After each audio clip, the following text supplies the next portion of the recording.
Hi everyone, my name is Laila और मैं France की रहने वाली हूँ। ये वाक़या उस समय का है जब मैं अपने दोस्त पीटर के साथ इंडिया घूमने आई हुई थी। India, what a lovely land!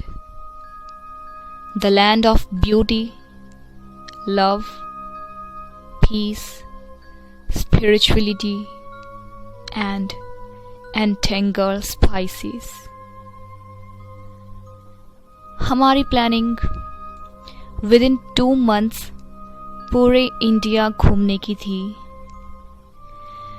और हमें इंडिया आए तकरीबन 55 days के करीब हो गए थे। इतने दिनों में हमने आगरा का ताजमहल, कश्मीर की गुलाबी चाय, शिमला की कुफरी, जयपुर के किले, असम के महकते चाय के बागान, साउथ इंडिया की तरह तरह की डिशेस, कई सारे वंडरलैंड्स एंड एक्स्ट्राऑर्डिनरी ब्यूटीफुल टेम्पल्स की झांकियाँ और इंडिया के हर दूसरे शहर का अलग रोमांचक टेस्ट चख लिया था। हमारी ट्रिप वाकई में कई मायनों में सक्सेसफुल रही थी। मन कर रहा था कि अब बस इसी देश और इन्हीं लोगों के होकर रह जाएं। उन दिनों हम राजस्थान में उदयपुर के एक होटल में रुके हुए थे। अब बस 5 दिन और फिर हम लोग अपने वतन यानी फ्रांस वापस चले जाने वाले थे। उस रात अपनी जर्नी के बारे में मैं और पीटर देर रात तक बालकनी में खड़े होकर बातें करते रहे। उदयपुर के माउंटेन्स और झीलों से होकर आती ठंडी ठंडी हवाएं नन्ही नन्ही पानी की फुहारों को अपने साथ उड़ाकर ला रही थी। चांद अपनी पूरी कशिश से चमक रहा था। आसमान में टिमटिमाते तारों की भरमार थी। नीचे बिछी काली सड़क से ज्यादा उजाला तो आसमान में था। उस बालकनी से नजर आता वो खूबसूरत मंजर इतना ज्यादा खूबसूरत था कि उसकी सुंदरता को मैं सहन ही नहीं कर पा रही थी। तभी पीटर की आवाज से मैं ख्यालों की दुनिया से बाहर आई। हे, क्यों ना हम आज इस ब्यूटीफुल फुल मून नाइट में सोने के बजाय नाइट वॉक करते हुए ट्रिप को एंजॉय करें। एक अनजान शहर में रात के सुहाने सफर का मजा ही कुछ और है। Wow, that's a great idea. और फिर हम दोनों रात के सफर का मजा लेने उदयपुर की अनजान गलियों में भटकने लगे। सिक्योरिटी के लिए हमने Google maps app and other security apps को अलर्ट कर दिया था। ठंडी ठंडी हवाएं हम दोनों मुसाफिरों को मदहोश करने में लगी थी।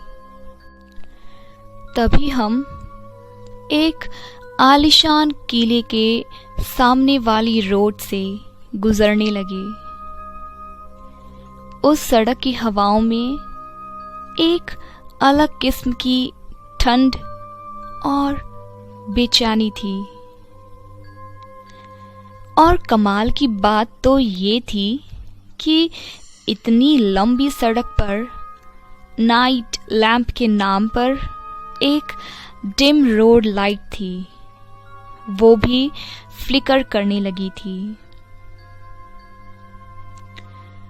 तभी मुझे हमसे आगे एक औरत चलती हुई नजर आई।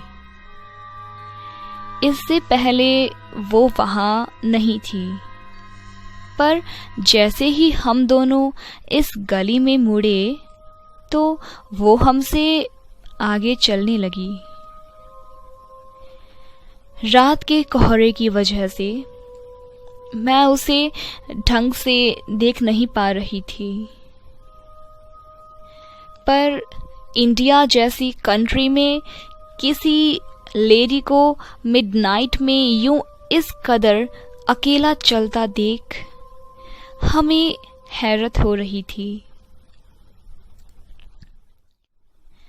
मैंने जब पीटर की ओर देखा तब वो तो उस लेडी के पीछे तेज कदमों से जाने लगा था।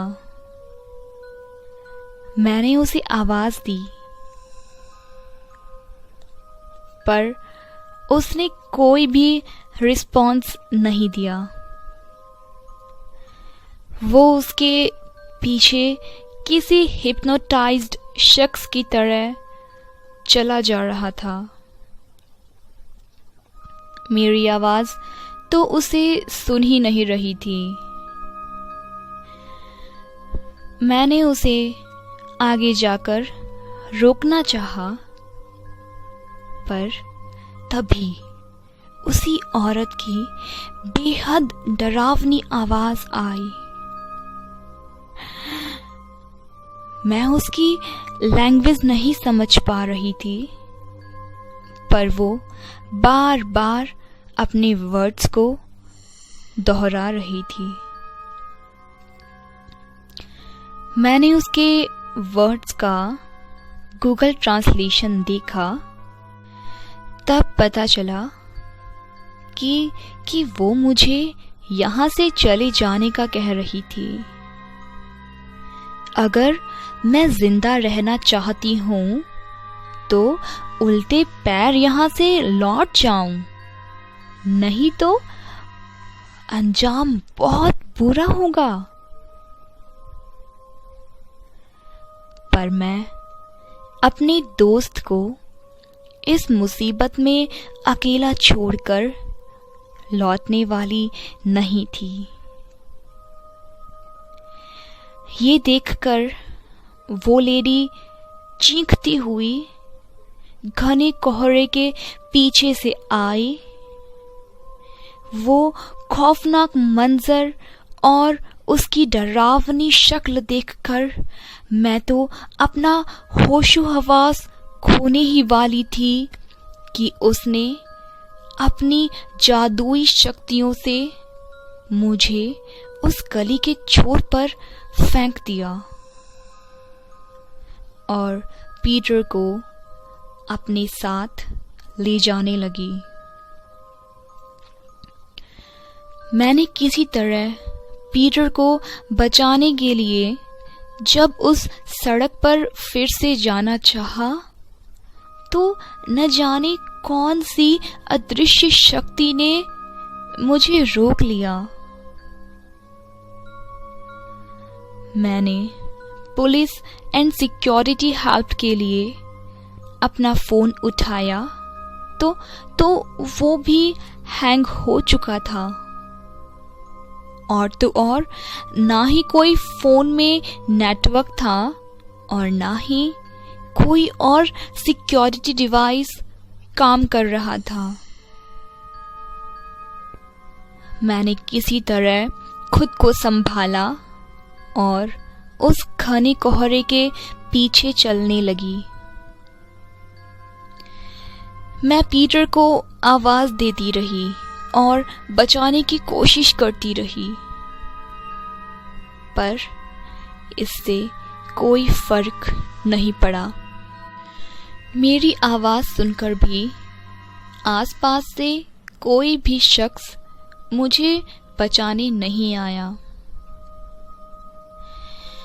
मैं दूसरी गलियों में अनजान लोगों के दरवाजे नॉक करती रही और उनसे मेरे दोस्त को बचाने के लिए हेल्प की गुजारिश करती रही।